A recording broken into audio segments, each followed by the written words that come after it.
Ladies and gentlemen, hello and welcome to Unit Lost. I am S-ATAIII, and there has been a pretty huge announcement in the Overwatch world today. Now, this is the Overwatch League. Now, you're probably thinking, Sty, well, what the hell is the title of this video? You're telling me that there is going to be Overwatch League specific loot. And yes, there is. There are going to be new loot boxes in the Overwatch League. Well, I say loot boxes. We're not actually sure what they're going to be, but we know they are going to be items. So check this out. This is from the press release on the Blizzard website, which goes into detail on what Overwatch League is, which I'll explain that in this video. But what's more interesting to us right now is this, guys.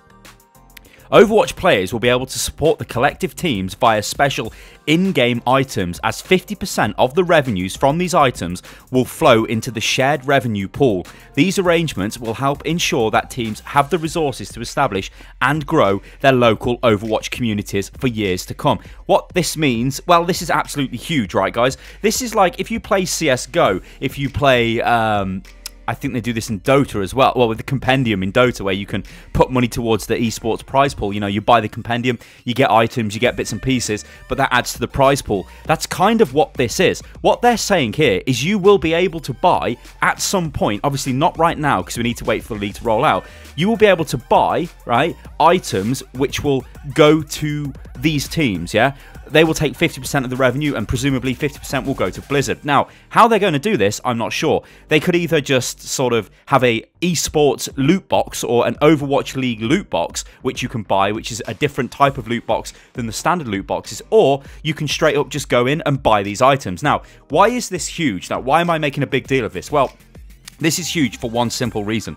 Esports teams need a way to keep themselves financially viable, right? Esports has traditionally been a thing which you can pump a ton of money into it, but it's very hard to make money out of this. Now, Overwatch League is promising all kinds of mad stuff, like loads of sponsors, massive viewership, etc, etc, etc. All of that, well, we'll have to see if that actually comes out. But what's most interesting to me is popular teams will be able to sell quite a lot of these items. Now, the question is, where does this money go? And there is a downside to this, because if it is just like popular teams like NRG because of Seagull, now what you could say, yeah, Seagull doesn't play for NRG anymore, really. I think he's a sub. Possibly he might go back to them, who knows? But NRG is not the best team at all. They're nowhere near the best team, right?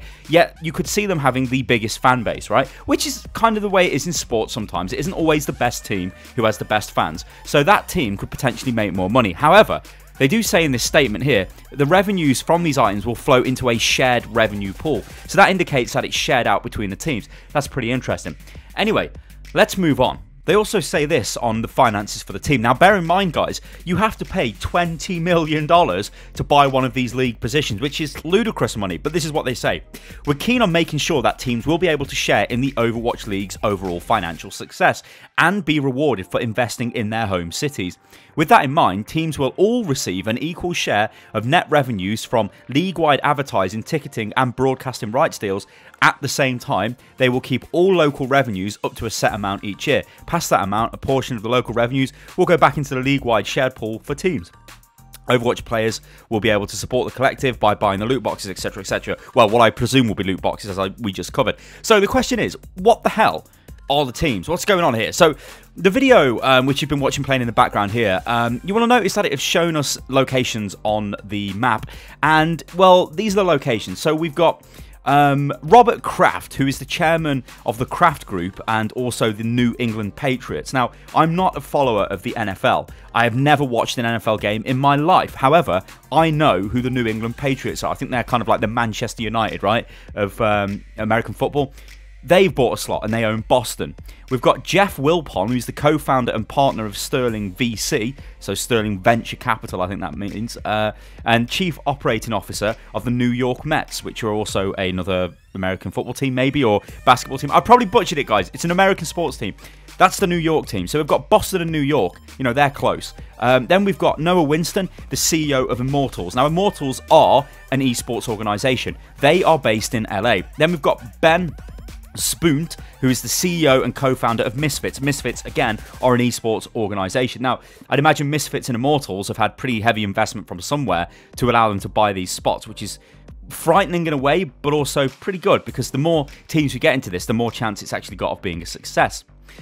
and they'll be based in Miami. And then we've got Andy Miller, the chairman and founder of NRG Esports. They're based in San Francisco. Of course, they're an esports team, as I said, NRG. NetEase, this is the most interesting one. These are the China team, well, Shanghai, the Chinese city. NetEase are the distributor for Overwatch in China.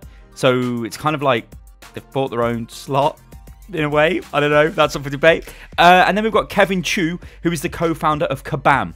Kabam, I think, are a mobile gaming studio, and that is the Seoul city, so South Korea. So what we've got here is an announcement of 7 teams for Overwatch League. Doesn't really sound like much of a league, does it? Not really. And you'll notice there isn't really any European teams at all. Maybe some will get announced. I mean, I'm quite surprised there isn't Paris, because that's Rogue. They're a very good team. There is also, you could potentially say E-United could be based in London. Maybe, I don't know, Stockholm, you could have a team.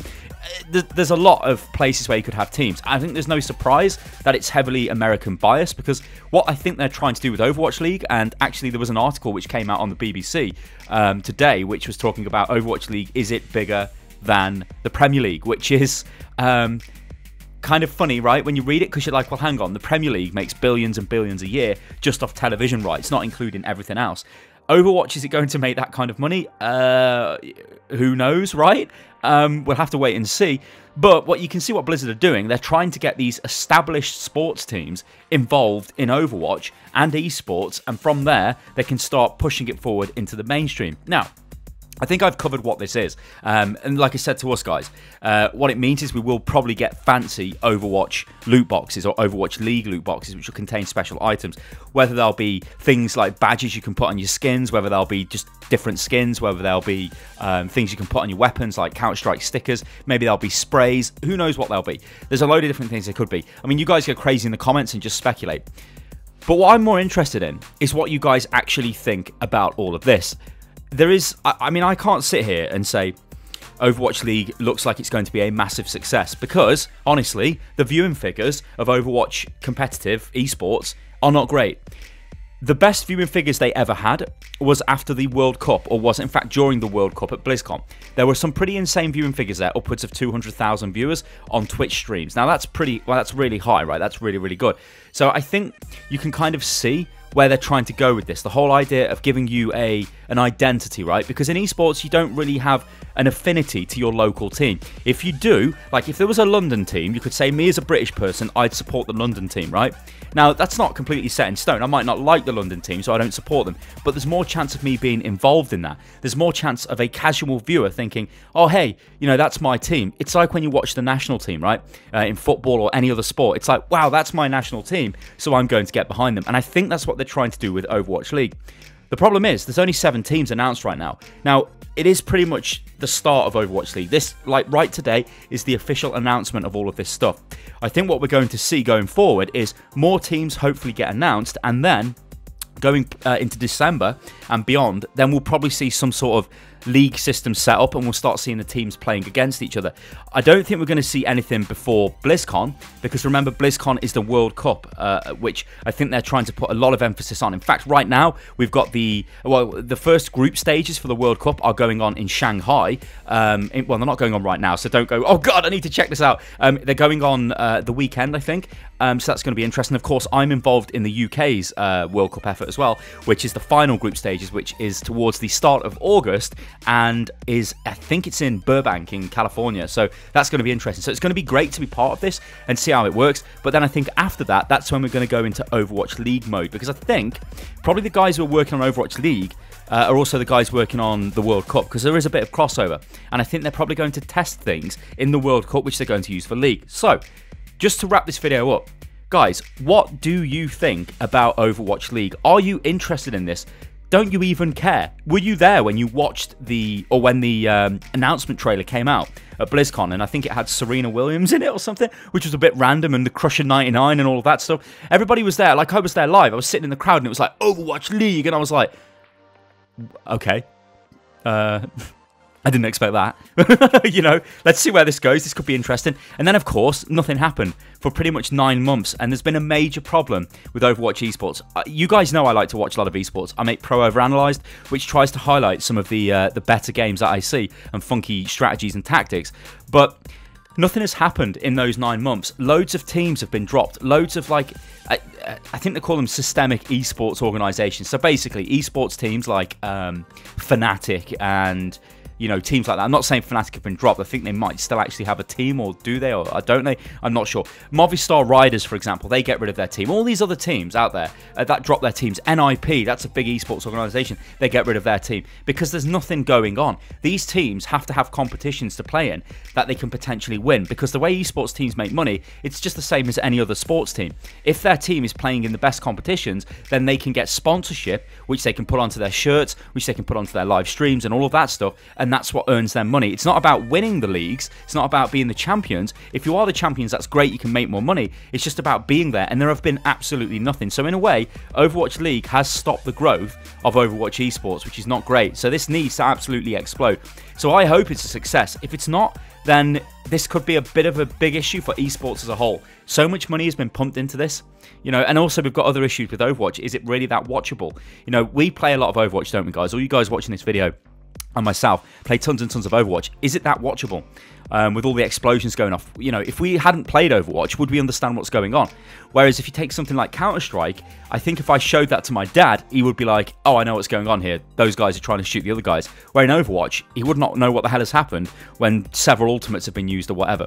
I don't know. It's all up for debate. Anyway, guys, comment on this video. I really want to read these comments because it will give me an idea, and anybody else who watches this video, give them an idea of just how we're feeling about Overwatch League right now. Alright guys, I've been Stylosa, this is Unit Lost. If you enjoyed the video, then like the video, subscribe to the channel. You can follow me on Discord. Well, you can join Discord, which is discord.gg/Unit Lost. And you can follow me on Twitter, which is @UnitLostGaming. And I'll catch you next time, guys. Toodaloo.